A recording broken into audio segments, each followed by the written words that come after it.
Seoul, the city that deleted a highway and got its soul back. Most cities build more highways when traffic gets bad. Seoul did the opposite. It deleted one. In the early 2000s, downtown Seoul had a crumbling elevated freeway choking the heart of the city. It carried about 160,000 cars a day, covered a buried river called Cheonggyecheon, and turned central Seoul into a concrete wind tunnel. The air was awful, the noise non-stop, and the area was losing businesses and residents fast. Then, in 2003, the city's new mayor, Lee Myung-bak, did something no one expected. He shut down the highway, ripped out 6 kilometers of asphalt, and brought the river back to life. Everyone predicted Carmageddon. Instead, time proved the wild gamble right. Within months, traffic actually improved by around 10%, thanks to better public transit and fewer cars entering downtown. The restored river became a 5.8-kilometer park with bike lanes, bridges, and running water clean enough for fish again. Property values near the stream rose up to 30%. Small shops returned, and daily visitors jumped from 0 to over 60,000 people. Flood control got better, heat dropped by a few degrees, and Seoul gained what every modern city craves: somewhere actually worth walking. Cheonggyecheon turned from a forgotten drainage trench into a living spine that reconnects the city. The message? Sometimes you fix traffic not by adding lanes, but by giving the city and its people room to breathe again. Copenhagen, the city that decided cars were optional. While the rest of the world was building 6-lane highways, Copenhagen quietly built 6-lane bike paths. Back in the 1960s, the city was clogged like everywhere else. Cars filled the narrow streets, pollution spiked, and public spaces disappeared under parking lots. But instead of surrendering, Copenhagen made one small but radical choice: give space back to people. It started slowly, closing a single street, Stroget, to cars in 1962. Critics called it un-Scandinavian. Shoppers called it paradise. Bit by bit, the city redesigned intersections, widened sidewalks, and turned bike lanes into protected superhighways of painted steel and rubber. This wasn't a weekend eco-experiment. It was urban engineering with the patience of a monk. Today, about 60% of Copenhageners commute by bike, even through ice and rain. The city built over 400 kilometers of dedicated cycling tracks, complete with traffic lights that run on green waves, timed for riders cruising at 20 kilometers an hour. There are bicycle bridges, bike-only highways, and even multi-story parking for bikes at metro stations. The result?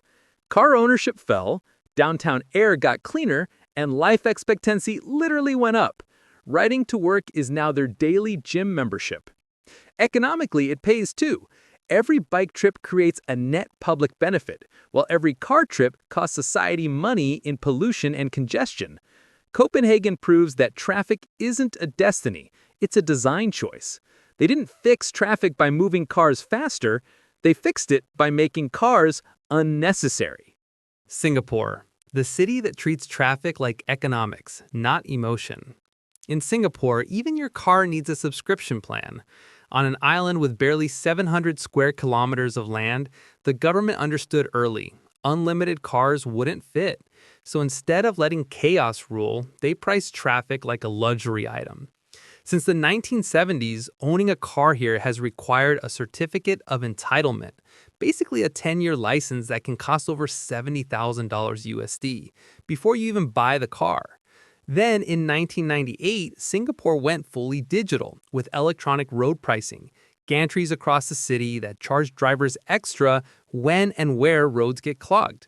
It's dynamic, cashless, and ruthlessly efficient. The results are textbook urban economics. Car ownership stayed capped at about 11% of households, yet public transport and taxis moved the rest with minimal gridlock. More than 2/3 of daily trips happen by rail or bus, supported by spotless infrastructure and clockwork timing. Traffic flows, Air stays clean, and productivity stays high. It's a model built on discipline and data, not emotion. Most cities fight traffic with concrete. Singapore fights it with math and wins. Zurich, the city that hacked human behavior with patience. Zurich solved traffic by kind of not trying to. In the 1970s, residents voted to ban big inner-city highways. Instead of forcing cars out, the city made driving just inconvenient enough that most people switched on their own. They froze parking spots at 1990 levels. No new spaces downtown unless old ones vanish. Traffic lights are timed to favor trams and buses, not cars. Want to cruise through Zurich? Prepare to stop. Want to take a tram? It glides past every red light. The psychological nudge worked. Now, 40% of trips happen on public transport and another 40% by foot or bike. Cars make up less than 20% of city movement, yet economic growth never slowed. Streets are quieter, air is cleaner, and the city feels human. Zurich's secret isn't some flashy mega project, it's patience. They didn't bully drivers, they bored them. And that gentle persistence turned Switzerland's business capital into one of Europe's calmest commutes. Tokyo proves you can fit half of Canada's population into one metro area, if your trains actually work. Greater Tokyo moves about 40 million people every day with almost surgical precision. The secret isn't magic, it's integration and discipline. Instead of building endless roads, Japan stacked mobility vertically, over 1,000 train stations, 40-plus operators, and seamless connections between subways, private rail, and buses. Every line runs to the second. If a train is 60 seconds late, an apology memo gets issued. Stations are built into shopping plazas and office towers, so your commute doubles as your errand list. Car ownership stays low, only 12 cars per 100 people, because trains beat traffic in cost and time. During rush hour, the crowding looks impossible, yet the choreography works. Staff pushers pack trains safely. Platforms have arrows showing where to stand, and everyone follows them. It's dense, loud, and somehow gentle. The outcome? Tokyo delivers the world's largest mobility system with near-zero gridlock and a safety record rivaling airplanes. Chaos avoided not by luck, but by precision, culture, and respect for the timetable. Bogotá, the city too broke for highways but smart enough for buses. Bogotá couldn't afford subways, so it made buses act like trains. In 2000, Mayor Enrique Peñalosa looked at an overgrown mess of cars and said, "Fine, if we can't dig underground, we'll paint over it." Thus came Transmilenio, a bus rapid transit system built on dedicated lanes with train-like stations, prepaid boarding, and high-frequency service. Each red articulated bus carries 160 passengers and runs on its own corridor, separated from traffic by concrete. At peak hours, up to 45,000 people per hour per direction move through, rivaling subway capacity for a tiny fraction of the cost. A daily 2.4 million riders depend on it. The city also built hundreds of kilometers of bike paths, ciclorutas, and closed major streets every Sunday for ciclovia, giving citizens free space to move. Result? Car use dropped, commute time stabilized, and lower-income residents gained affordable access to jobs. Bogotá's lesson is pure resourcefulness, proof that creativity can beat cash. Where others saw poverty as a barrier, the city turned buses into symbols of dignity and designed simplicity that actually move a metropolis. Amsterdam, the city that crashed cars on purpose. In the 1970s, Amsterdam was choking on cars. Narrow medieval streets turned into parking lots, kids were dying in accidents, and the city's canals looked like exhaust pipes. Then, citizens snapped. Parents marched under the banner "Stop the Kindermord," or "Stop the Child Murder." The protests worked. Amsterdam looked at car-clogged chaos and said, "Nope, cyclists first." The city began ripping out parking, closing streets to through traffic, and shrinking road widths so cars simply didn't fit. Every redesign favored walking and bikes. Roundabouts, slow drivers, Intersections lifted bike paths to eye level, and entire neighborhoods became living streets where cars crawl at walking pace. 50 years later, the shift is dramatic. Over 60% of inner-city trips are by bike, and another 25% on foot. Car ownership is among the lowest in Europe.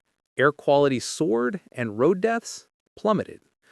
What looks charming now started as rebellion, a population choosing oxygen and freedom over convenience. Amsterdam didn't cure traffic by improving it, it cured it by downgrading it from a default to a choice. Vienna, the city that made a yearly metro pass cheaper than Netflix. For the price of one fancy dinner, you get a year of unlimited transport. That's Vienna's mic drop moment. In 2012, the city launched a €365 annual public transit pass, €1 per day for subways, trams, and buses across the capital. No gimmicks, no fine print. The result was instant. Within months, annual ticket holders doubled. Within a few years, half the population owned a pass. Public transport ridership jumped over 30%, while car ownership crept steadily downward. Instead of widening roads, Vienna invested in comfort, spotless stations, punctual trams, 24-hour weekend service, and integrated bike sharing. Economically, it's genius. The predictable revenue feeds maintenance, and the cost savings per resident beat any highway expansion plan. Quality of life rose, carbon emissions fell, and Vienna repeatedly tops global livability rankings. Vienna didn't preach about sustainability, it just made doing the right thing cheaper and easier. Turns out, the greatest traffic hack isn't technology, it's pricing sanity.